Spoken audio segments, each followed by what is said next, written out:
નમસ્કાર ભક્ત મિત્રો, ભગવાનનું જો આપણે નામ સ્મરણ કરીએ ને તો ભગવાન રાજી થાય છે. ભગવાન આપણા પર આશીર્વાદ વરસાવે છે. પરંતુ ભગવાનના ભક્ત, હરિજન, ભક્તજન જો એમનું આપણે ગુણગાન ગાઈએ, એમનો આપણે સુયશ ગાઈએ, એમની કથા અને વાર્તા આપણે સાંભળીએ ને તો ભગવાન એનાથી પણ વધારે રાજી થાય છે. ભવસાગરને તરવા માટે ભક્તોનો સુયશ ગાયા સિવાય બીજો કોઈ ઉત્તમ ઉપાય નથી. તેથી હું આપની સમક્ષ ભક્તોનો સુયશ ગાવા જઈ રહી છું અને માતા સરસ્વતીને પ્રાર્થના કરીશ કે મારી વાણીમાં મધુરતા આપે. ઈશ્વરને પ્રાર્થના કરીશ કે ભક્તોનો સુયશ ગાવા માટે મને શક્તિ પ્રદાન કરે. આપની સમક્ષ હું 77 ભક્તોનું જીવન ચરિત્ર વિશે રજૂ કરીશ. જો આ 77 ભક્તનું આપણે ઊંડાણમાં જો વર્ણન કરવા જઈએ ને તો આખા ગ્રંથના ગ્રંથો લખાઈ જાય. પણ અહીંયા હું તમને થોડુંક શોર્ટમાં આ બધા ભક્તો વિશે જણાવીશ. તો આજે સૌ પ્રથમ જે ભક્તની હું કથા લઈને આવી છું એ છે અજામિલની કથા. તો ચાલો આપણે શરૂ કરીએ. એ પહેલાં મંત્રમુખ સત્સંગ ચેનલ પર જો આપ સર્વે નવા હો તો વિડીયોને લાઇક કરજો, શેર કરજો અને સબસ્ક્રાઈબ કરવાનું ભૂલતા નહીં. અને હા, કમેન્ટ બોક્સમાં જરૂરથી જણાવજો કે આપને આ વિડીયો કેવો લાગ્યો. જય શ્રી રામ, જય જલિયાણ, જય શ્રી કૃષ્ણ. અજામિલ શું ભક્ત હતો? મરણ સમયે પણ શું તેણે ભગવાનનું નામ લીધું હતું? અરે ના, તે ભક્ત ન હતો. તે તો મહાપાપી ગણાય છે. તેણે ભક્તિભાવપૂર્વક ક્યારેય ભગવાનનું નામ નથી લીધું. તો પછી ભક્તોના ચરિત્રની કથા સાંભળવામાં સૌપ્રથમ તેનું નામ શા માટે? તે એટલા માટે છે કે તેનું ચરિત્ર ભગવદ અનુગ્રહનું સર્વોત્તમ રામોજ્જવલ દ્રષ્ટાંત છે. મનુષ્ય સ્વબળે કદાચ ભગવત પ્રાપ્તિ ન કરી શકે, પરંતુ ભગવાનનો જો તેના પર અનુગ્રહ હોય, પુષ્ટિ હોય તો તેને ભગવત પ્રાપ્તિ અવશ્ય કરાવી શકે છે. અજામિલનું આ ચરિત્ર વાંચીને, સાંભળીને આપ સર્વે આશાવાદી બનશો. ભગવાનના દ્વાર કોઈના માટે બંધ નથી. અજામિલ જેવા મહાપાપી અને નિઃસાધન જીવને માટે પણ ભગવાન પોતાના દ્વાર ખુલ્લા રાખે છે. એવું જાણીને તમે ભગવદ અનુગ્રહના અનુરાગી બનશો.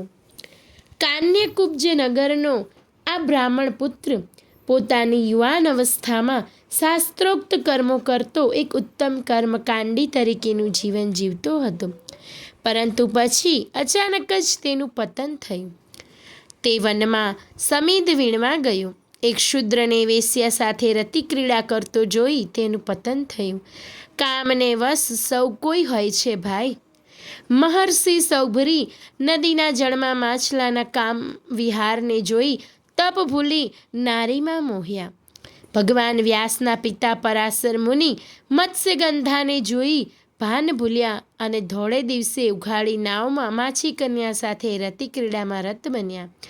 આવા મહાન તપસ્વીઓ પણ જ્યારે કામદેવની પ્રબળતા સામે ઝૂકી પડ્યા તો પેલા બિચારા અજામિલની શી વિષાદ છે.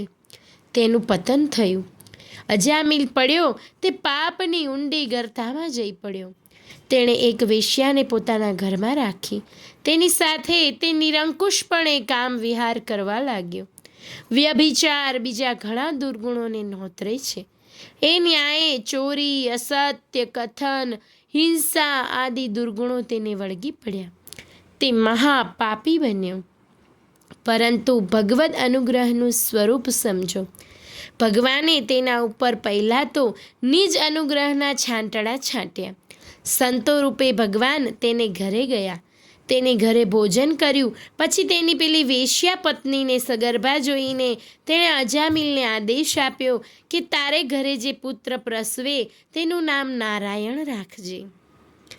નારાયણ ભગવાનનું નામ છે અને ભગવાન નામનો પ્રભાવ ખૂબ જ ભારી હોય છે. અજાણીએ પણ અજામિલ નારાયણનું નામ લેતો થયો.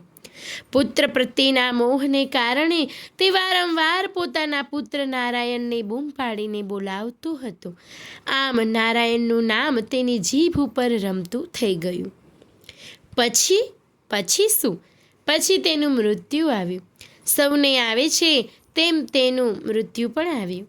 વિકરાળ યમદૂતને જોઈને તે ડરી ગયો. તેણે પોતાના પુત્ર નારાયણના નામનો પોકાર કર્યો. પુત્ર નારાયણ આવ્યો કે નહીં તેની તો ખબર નથી, પરંતુ ભગવાન નારાયણે નિજ પતિત પાવન બિરુદને સાર્થક કરવા માટે એ મહાપતિતને પાવન કરી દીધો.